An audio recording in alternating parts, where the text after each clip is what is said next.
Glória a Deus. Aleluia, Pai, louvado seja Deus. Saúdo a todos na paz do Senhor Jesus. Irmãos, vamos dar continuidade à nossa meditação na Santa Palavra de Deus. Eu tentei por 3 vezes seguida, conseguir encerrar esta mensagem, mas não foi possível, devido exatamente à graça que é me dada através do Espírito Santo do Senhor, Mas agora, nesse vídeo aqui, nós vamos estar fechando, sim, a mensagem nas leituras das referências da mensagem corrida, tá bom, irmãos? Tá certo? Aleluia, Pai, louvado seja Deus. Do 1 Coríntios, capítulo 11, versículos... 1 Coríntios, capítulo 11, do versículo 1 até ao 33. E vamos à leitura da mensagem e também das referências. Tá certo, irmãos? Aleluia, Pai, louvado seja Deus, glória a Jesus. Os falsos apóstolos, tomara que me suportasseis um pouco na minha loucura. Suportai-me, porém, ainda mais, porque estou zeloso de vós com o zelo de Deus. Porque vos tenho preparado para vos apresentar como uma virgem pura a um marido, a saber, a Cristo. Mas temo que assim como a serpente enganou Eva com a sua astúcia, assim também sejam de alguma sorte corrompidos os vossos sentidos e se apartem da simplicidade que há em Cristo. Porque se alguém for pregar-vos outro Jesus, que nós não temos pregado, ou se recebeis outro Espírito que não recebestes, ou outro Evangelho que não abraçastes, com zelo o sofrerei. Com razão o sofrereis. Porque penso que em nada fui inferior aos mais excelentes apóstolos. E se sou rude na palavra, não o sou contudo na ciência, mas já em tudo nos temos feito conhecer totalmente entre vós. Aleluia, Pai, louvado seja Deus, glória a Jesus. Aleluia, Pai. Pequei porventura humilhando-me a mim mesmo, para que vós fosseis exaltados? Porque de graça vos anunciei o Evangelho de Deus? Outras igrejas despojei eu para vos servir, recebendo delas salário? E quando estava presente convosco e tinha necessidade, a ninguém fui pesado. Porque os irmãos que vieram da Macedônia supriram a minha necessidade. E em tudo me guardei de vos ser pesado, e ainda me guardarei, como na verdade de Cristo está em mim. Como a verdade de Cristo está em mim, esta glória não me será impedida nas regiões da Acaia. Aleluia, Pai, louvado seja Deus. Glória a Jesus. Por quê? Porque vos não amo? Deus o sabe. Mas o que eu faço, farei para cortar ocasião aos que buscam ocasião, a fim de que naquilo em que se gloriam sejam achados assim como nós. Porque tais falsos apóstolos são obreiros fraudulentos, transfigurando-se em apóstolos de Cristo. E não é maravilha, porque o próprio Satanás se transfiguram em anjo de luz. Não é muito, pois, que os seus ministros se transfigurem em ministros da justiça, o fim dos quais será conforme as suas obras. Aleluia, Pai, louvado seja Deus. Os sofrimentos de Paulo por amor do Evangelho. Outra vez digo, ninguém me julgue insensato, ou então recebei-me como insensato, para que também me glorie um pouco. O que digo, não o digo segundo o Senhor, mas como por loucura, nesta confiança de gloriar-me. Pois que muitos se gloriam segundo a carne, e também me gloriarei, eu também me gloriarei, porque sendo vós sensatos, de boa mente, tolerais os insensatos. Pois sois sofredores, se alguém vos põe em servidão, se alguém vos devora, se alguém vos apanha, se alguém se exalta, se alguém vos fere no rosto, envergonhado, o digo, como se nós fôssemos fracos, mas no que qualquer tem ousadia, com insensatez falo. Também eu tenho ousadia. São hebreus? Também eu. São israelitas? Também eu. São descendência de Abraão? Também eu. São ministros de Cristo? Falo como fora de mim, eu ainda mais. Em trabalhos, muito mais. Em açoites, mais do que eles. Em prisões, muito mais. Em perigo de morte, muitas vezes. Recebi dos judeus 5 quarentenas de açoites, menos um. 3 vezes fui açoitado com varas. 1 vez fui apedrejado. 3 vezes sofri naufrágio. 1 vez e um dia passei no abismo. Aleluia, Pai, louvado seja Deus. Em viagens, muitas vezes, em perigos de rios, em perigos de salteadores, em perigos da minha nação, em perigo dos gentios, em perigos na cidade, em perigos no deserto, em perigos no mar, em perigos entre os falsos irmãos, em trabalhos de fadiga, em vigílias, muitas vezes, em fome e em sede, em jejum, muitas vezes, em frio e nudez. Além das coisas exteriores, me oprime cada dia o cuidado de todas as igrejas.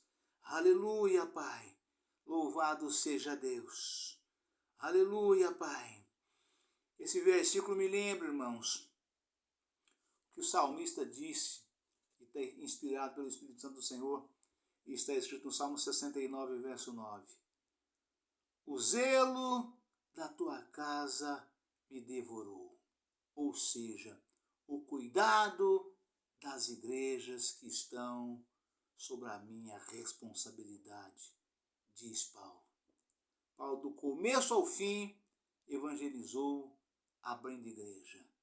Cada lugar que ele chegava, que juntava um número mínimo de seguidores, de discípulos, né? Ele sentia, via do Senhor, ali a necessidade de abrir ali um ponto de pregação. E cada ponto de pregação que Paulo abria e abriu, se tornava posteriormente numa igreja. E aí Paulo era o responsável, ele era a autoridade máxima de cada igreja que abriu. Ele foi e era, né? E assim o cuidado, o zelo, como diz o salmista Davi, o zelo da tua casa me devorou. E é disso que Paulo está falando aqui, né? Em trabalhos e fadiga e em vigílias, muitas vezes. Em fome e sede e em jejum, muitas vezes. Em frio e nudez, né?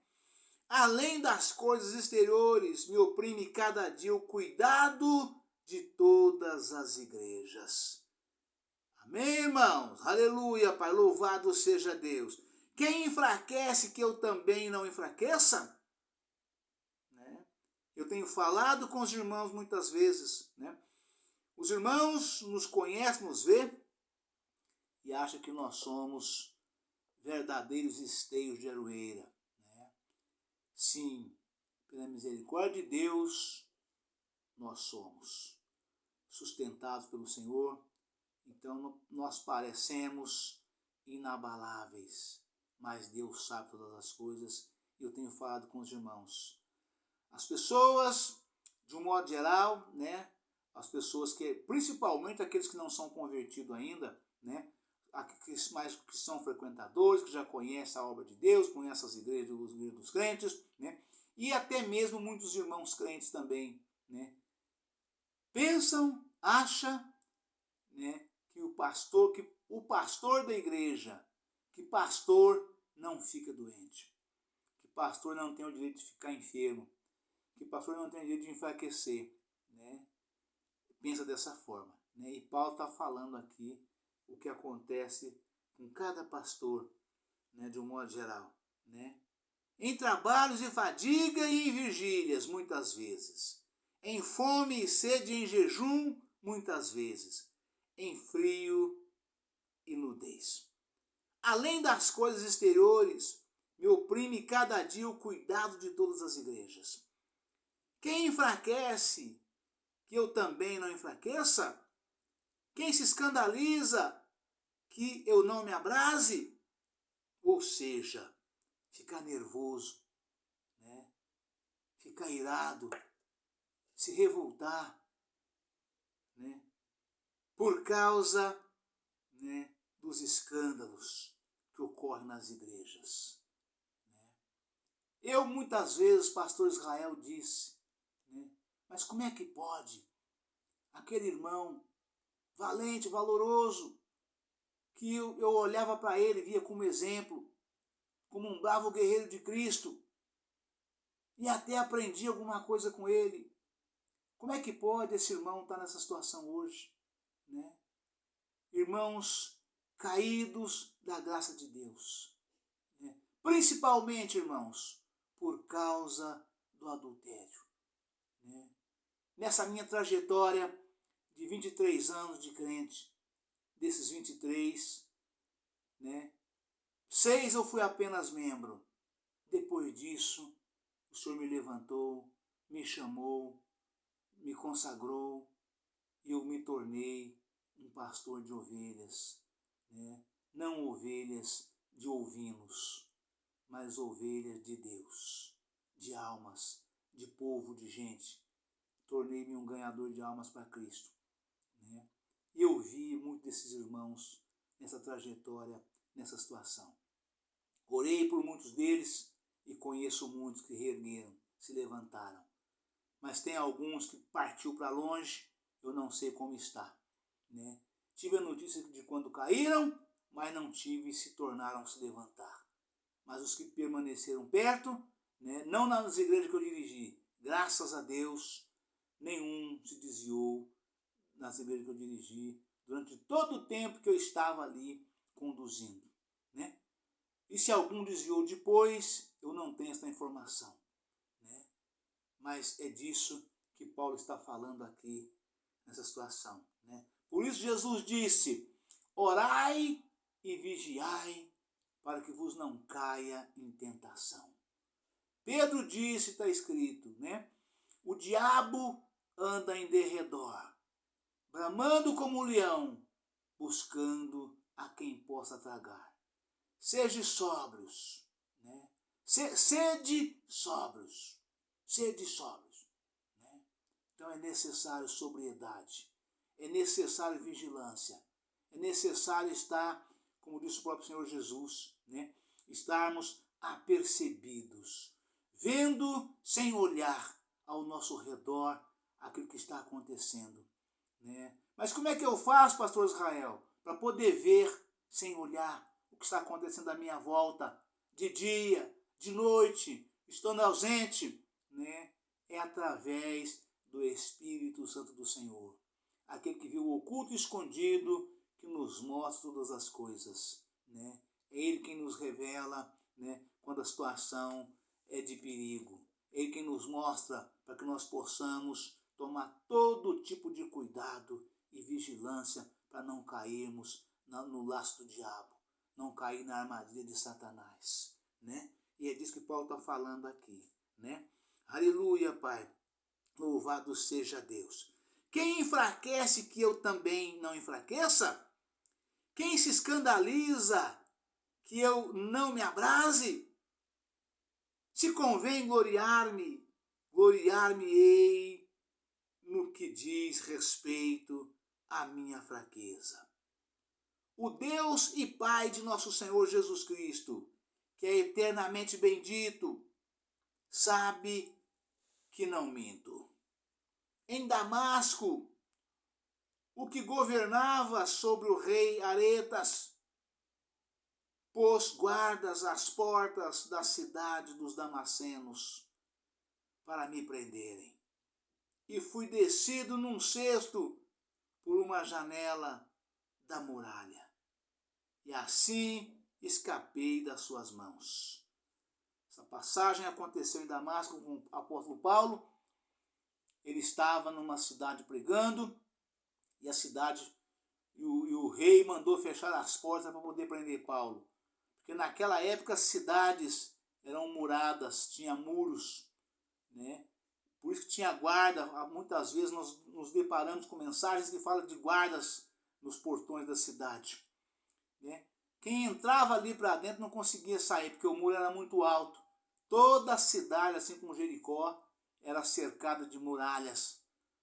Muralhas porque eram muros muito altos. Ninguém conseguia se escalar aquilo para sair. Até porque tinha guardas vigiando para que ninguém pudesse subir no muro, né? Como hoje tem câmera de olho vivo, naquele tempo era guarda homem armado, né? Homem de carne e osso vigiando ali, armado, porque se tentasse subir morria, não conseguia escapar, né? E Paulo escapou numa dessas vezes, né? Por uma dessas casas, como aconteceu na casa de Raabe com os 2 espias de Josué, né? A casa era no muro, na divisa do muro para fora, né? E ali foi descido num cesto, foi escondido, né? Os irmãos o escondeu, né? Porque queriam pegá-lo para matá-lo, né? E aí colocou guarda armado para ele não escapar e foi de noite prender na igreja. E ele foi descido, foi escondido e descido numa situação dessa pelo muro, pela janela, num cesto pelo lado de fora, né? Porque desceu depois que chegou no chão, né? Aí ele saiu do cesto e, como diz, caiu na marva, ele escapou-se, né? Pela graça e misericórdia de Deus, porque não era chegado a sua hora, assim como aconteceu com Jesus, né? Mas Jesus não teve problema de cesto, não. Jesus bateu de frente o tempo todo e ele foi sustentado por Deus até o fim, até cumprir o último instante. Jesus, ele não precisou fugir dessa forma, dessa maneira, né?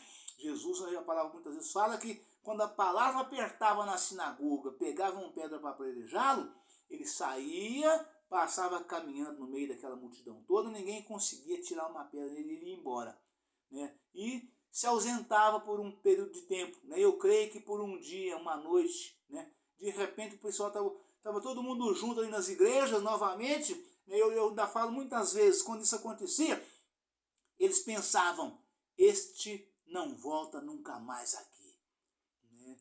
Na próxima reunião deles ali nas sinagogas, escribas e fariseus, saduceus, e era tudo de judeus, né?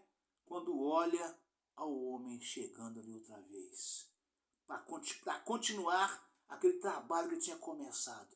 Jesus não começou nenhum trabalho em lugar nenhum que ele não tivesse concluído. Toda a obra que ele começou, ele terminou, né? Ele fez tudo, tintim por tintim, exatamente da forma que o Pai determinou que ele fizesse. Tanto é que na cruz do Calvário, já pregado na cruz, vivo ali ainda, ele na hora de, depois de 2 horas e meia que ele estava pregado na cruz, todo da forma que ele estava ali, destroçado por castigos dos homens, por ter sido castigado, açoitado, lança e tudo mais, né? Todo sangrado, perdeu todo o sangue do corpo, até que no final corria só água, não tinha mais sangue, porque tinha acabado o sangue, aquela água que veio no final. Jesus chegou nesse ponto, né? Depois de 2 horas e meia, né? Quando aproximou das 18 horas, né? Porque não podia ficar de noite ninguém pregado na cruz. Toda pessoa que era crucificada naquela época, quando ia escurecer, tinha que tirar da cruz para enterrar. Não podia passar a noite pregado na cruz, né? Porque tornava-se maldição para eles, né? E daí Jesus disse, Pai, tudo está consumado, nas tuas mãos ou na tua mão eu entrego o meu espírito. que Jesus tinha concluído todo o projeto de Deus, que é Pai, Filho e Espírito Santo. Pai, tudo está consumado.